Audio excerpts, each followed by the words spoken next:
New Zealand welcomed tourists from the United States, Canada, Britain, Japan, and more than 50 other countries for the first time in more than 2 years Monday after dropping most of its remaining pandemic border restrictions. Before the spread of COVID-19, more than 3 million tourists visited each year, accounting for 20% of New Zealand's foreign income and more than 5% of the overall economy. The spread of the Omicron and vaccinations of more than 80% of New Zealand's 5 million population prompted the gradual easing of restrictions. Most tourists from India, China, and other non-waiver countries are still not allowed to enter. Tourists will need to be vaccinated and to test themselves for the virus after arriving. At Auckland Airport, flights bringing in tourists began landing from early in the morning, coming in direct from places including Los Angeles, San Francisco, Kuala Lumpur, and also Singapore. The border reopening will help boost tourism ahead of New Zealand's upcoming ski season.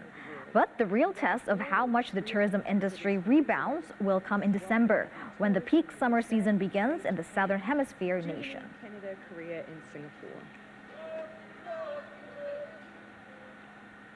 Greece relaxed some of their COVID-19 restrictions on Sunday before Europe's peak summer tourist season, in a sign that life is increasingly returning to normal.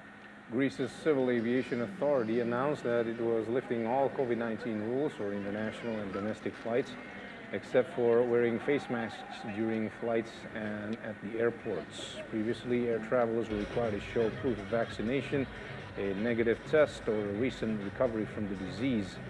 In Greece, where tourism is a very important sector, it was long thought that measures would be relaxed before the start of the summer season. Vaccination certificates have been abolished, not permanently, but for the period from May 1st to August 31st, and then it will be decided in August whether to bring them back. Also suspended were the restrictions on the number of customers in indoor spaces, but masks are still required indoors and in vehicles, and experts recommended using them outdoors as well in crowded places.